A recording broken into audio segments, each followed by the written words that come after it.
katika pointi hiyo. Watu hawabadiliki kiroho.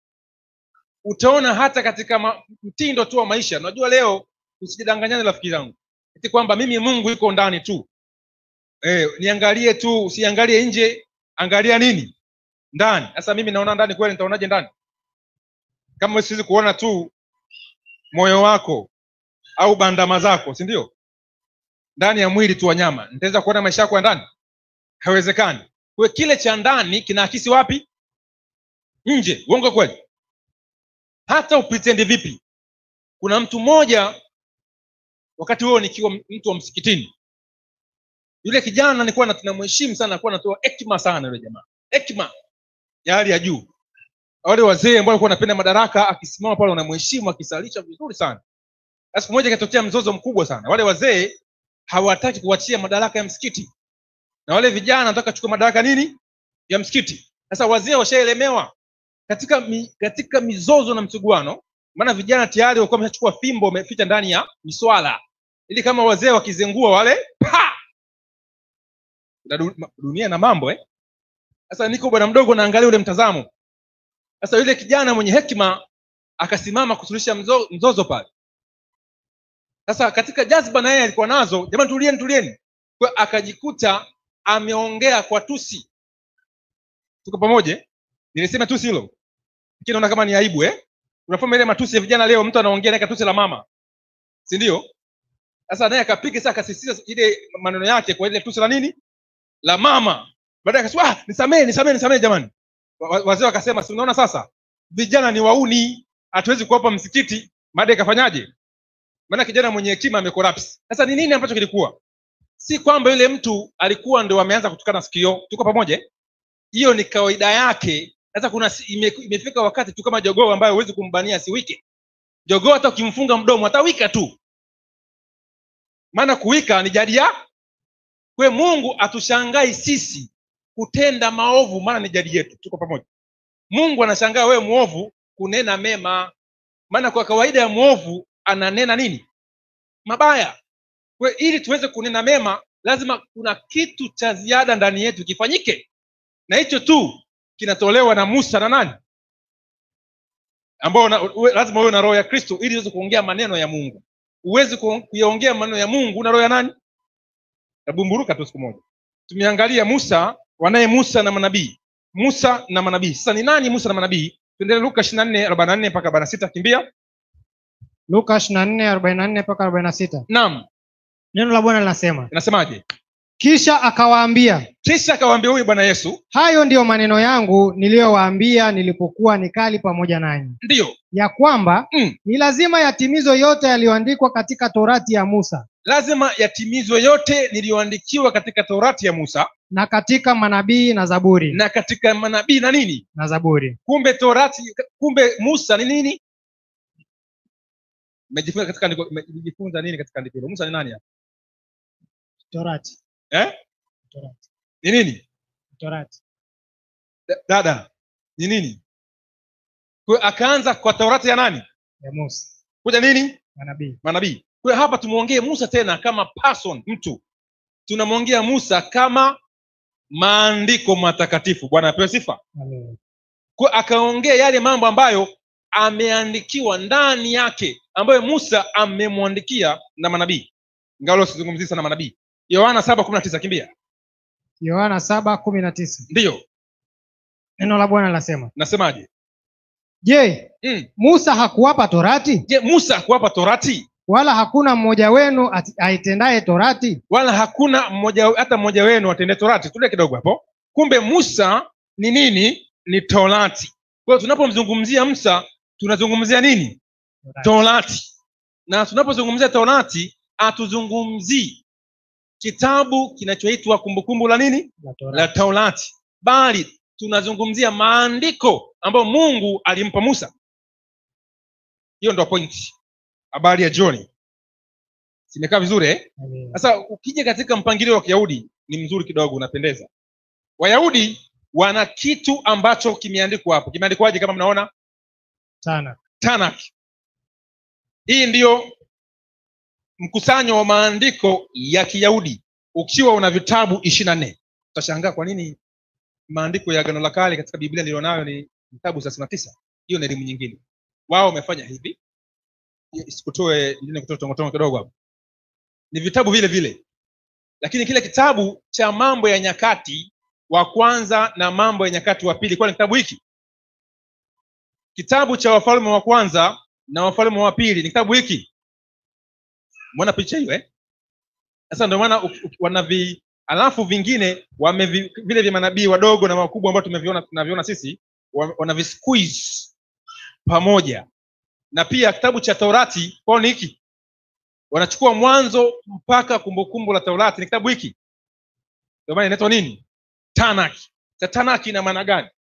Hiyo Tanaki utaona hapo, Tanaki ina maana ya Torah, Nabim, Kitabim. Lakini sasa hivi kwa Kiebrania cha leo wanasema Torah, Navim, Kitavim. Kiebrania cha kisasa, lakini cha kale ni Nabim, Kitabim. Lugha hii ya Kimashariki ina Kiswahili kimeasiliwa pia na lugha ya Kimashariki Sababu tumetawaliwa hapa pia na Waarabu tuko pamoja. Na Kiswahili kina maneno kama 30% ya nini?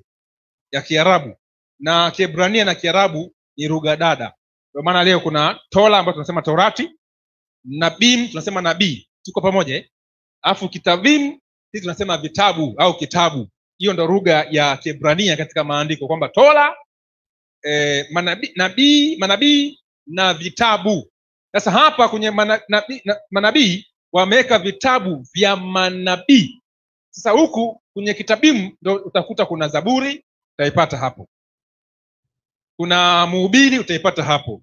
Wimbo ulio bora utaipata hapo kwenye Kitabimu. Tuko pamoja Kwa wametenga mafungu mangapi?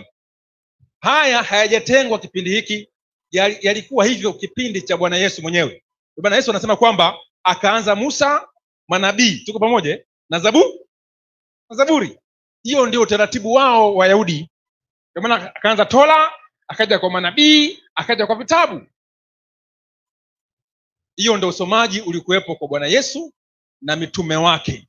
Na walipokuwa wanajenga msingi wa mafundisho, walikuwa wanajenga katika msingi wa vitabu hivi. Hapa niwape habari njema. Ukisikia maandiko matakatifu ambayo yanatajwa katika vitabu ambavyo leo tunaviita Agano Jipya, walikuwa hawataji Mathayo, walikuwa hawataji Luka, Wakorinto na kadhalika. Maana kitabu cha kwanza cha maandiko ya Injili cha kwanza kabisa ndicho kitabu kinachoitwa leo Wathesalonike.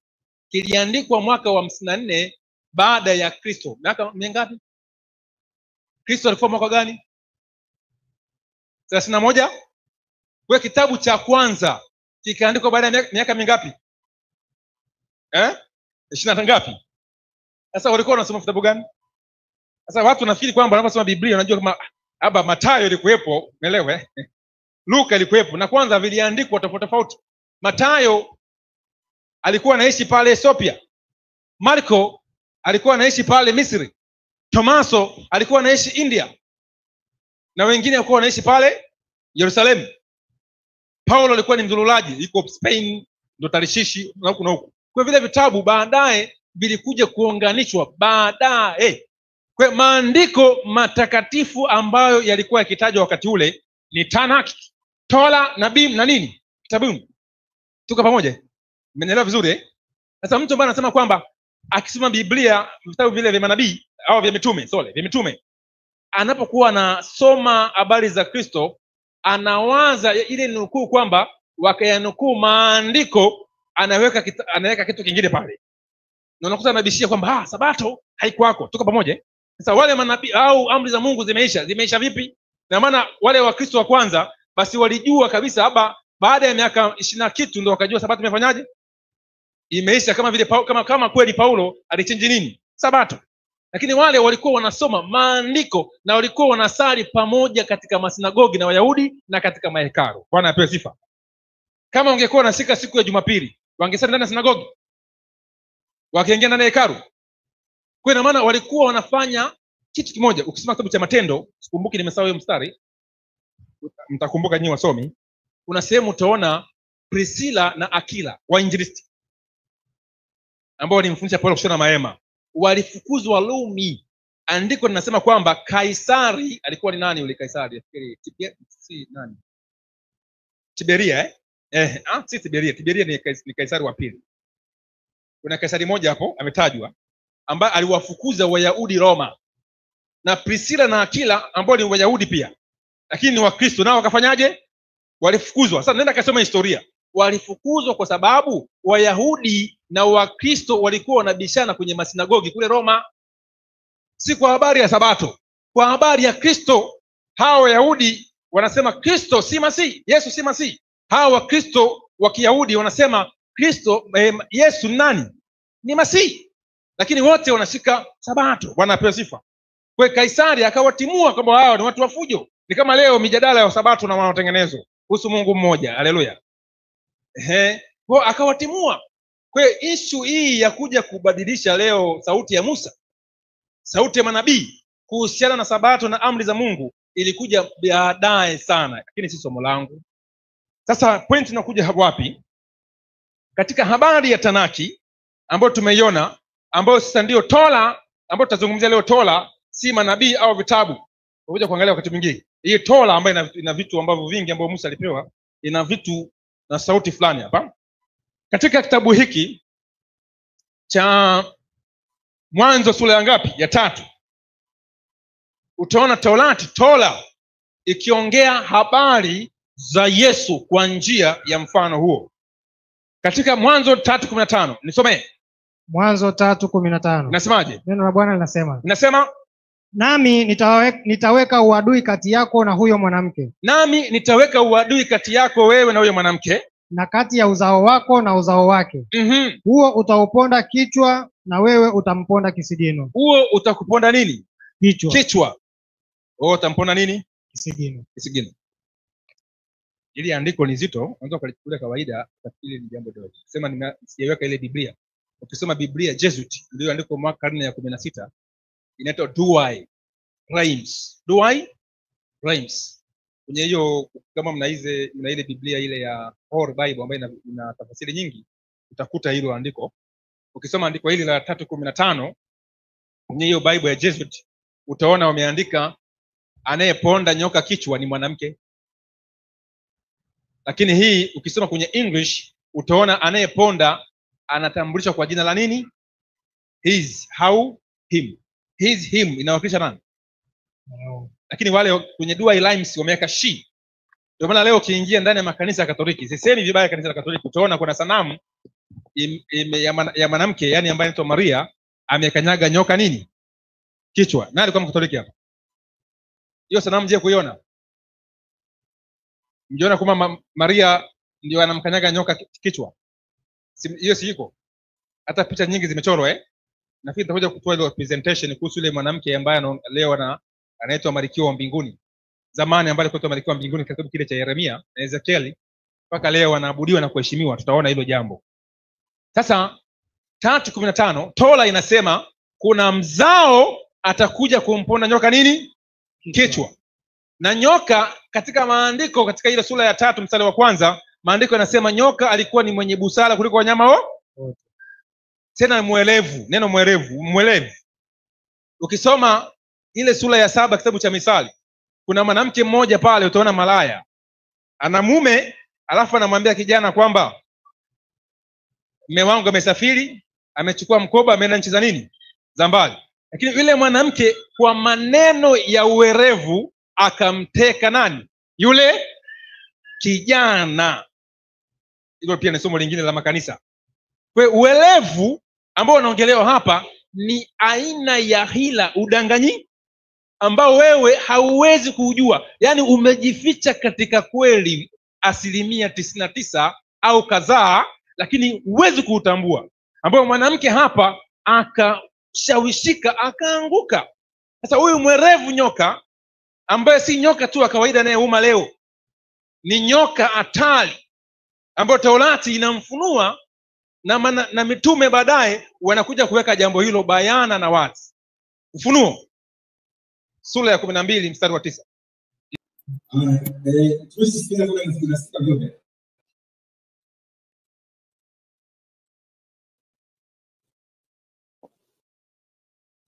Jaribu huko. Haya, tuendelee. Ufunuo 12 mstari wa 9. Inasemaje? Yule joka akatupwa, Yule joka akatupwa, yule mkubwa, nyoka wa zamani, aitwaye Ibilisi na Shetani, audanganyaye ulimwengu wote. Torati inatusimulia kwamba kuna nyoka alimdanganya nani? Ulimwengu. Hawa, si ndio? Na baada ya Hawa kudanganyika, ulimwengu ukafanyaje? Ukadanganyika. Hebu unachukua hiyo moja kwa moja, Nichukue na hii, nichukue na mimi pia hapa. Haya. Sasa leo hatuwezi kumjua nyoka wa Ufunuo 12 kama hatujasoma nini? Torati. Tunakubaliana Yule nyoka ambaye anaudanganya ulimwengu wote. Kwa alianza kumdanganya Hawa. Wakorintho wa pili, sura ya 11 mstari wa kwanza na wa pili. Kimbia hapo. Wakorintho wa pili 11. Nakimbia hapo. Wakorintho wa pili 11 mstari wa ngapi? Wa kwanza. Kwanza mstari wa kwanza. Laiti mngechukuliana nami katika upumbavu wangu kidogo, naam, mchukuliane nami. Maana nawaonea wivu wa Mungu. Ndio. Kwa kuwa naliwaposea mume mmoja ili nimlete Kristo bikira safi. Nimlete Kristo bikira safi. Lakini nachelea kama yule nyoka alivyomdanganya Hawa kwa hila yake. Kama yule nyoka alivyomdanganya Hawa kwa nini? Hila yake. Nimesema ule uerevu ni nini? Ni hila. Ujanja kwa hila yake. Asije akawaharibu fikra zenu. Mkauacha unyoofu na usafi wa Kristo.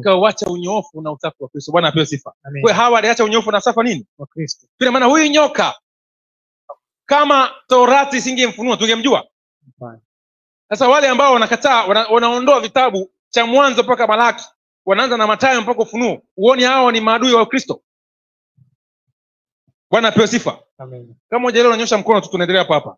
Sasa huyu nyoka, Torati, Musa anamfunua. Anasema huyu nyoka lazima tumjue. Joka, na huyu nyoka ni mjanja. Ni mfumo leo thabiti ambao unakuja kumpa nguvu, mamlaka nyingine ambayo tuko nayo. Na hiyo mamlaka nayo inakuwa na werevu. Na nini? Na uelevu. Na hiyo mamlaka, kama nyoka alivyoingia ndani ya Eden, hiyo mamlaka leo imeingia ndani ya kanisa, na yenyewe ikitoa mafundisho kwa uelevu. Maana yule nyoka ameipa mamlaka na nguvu zake. Ufunuo 13 mstari wa kwanza mpaka wa 4 pale utasema kwa muda wako. Tuone ile mamlaka yule mnyama ambaye joka anampa kiti chake cha enzi, anampa na nguvu zake na nini? Na mamlaka. Mambo mangapi hayo? 3. La kwanza kiti chake, si ndio? Pili mamlaka. 3 nguvu zake. Si mchezo. Hivi leo Rais Samia akikupa kiti chake, nguvu zake na mamlaka yake, ni jambo dogo?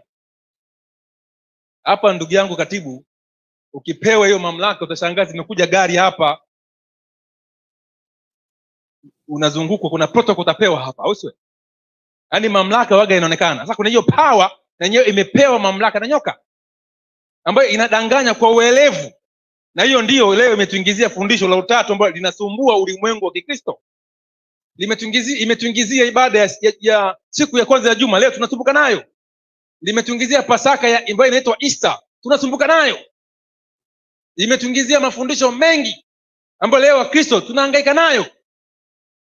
Tupo ndani ya giza. Lakini ukimsoma Musa utapata ufunuo. Haleluya. Amen. Na manabii utapata ufunuo. Sasa tuendelee katika pointio Wagalatia 3:16 kwamba ni Mwanzo tamani ndio nimeenda Mwanzo 22:17-18. Kimbia hapo. Mwanzo 22:17-18. Ndio. Katika kubariki nitakubariki. Sasa huyo mzao ambayo maandiko yanasema, na anaambiwa Hawa na Adam kwamba mzao atakuja duniani, ndiyo ataweza kumponda nyoka nini? Kichwa chake. Na maana nje huyo mzao hakuna mamlaka itafanyaje? Itamponda, si ndio? Na leo rafiki zangu, mimi napenda kusikiza mashuhuda mengi sana ya wasanii wakubwa. Kuna nini jamani? Basi mbebelezane nje basi. Sasa kuna, umesikia mkenga?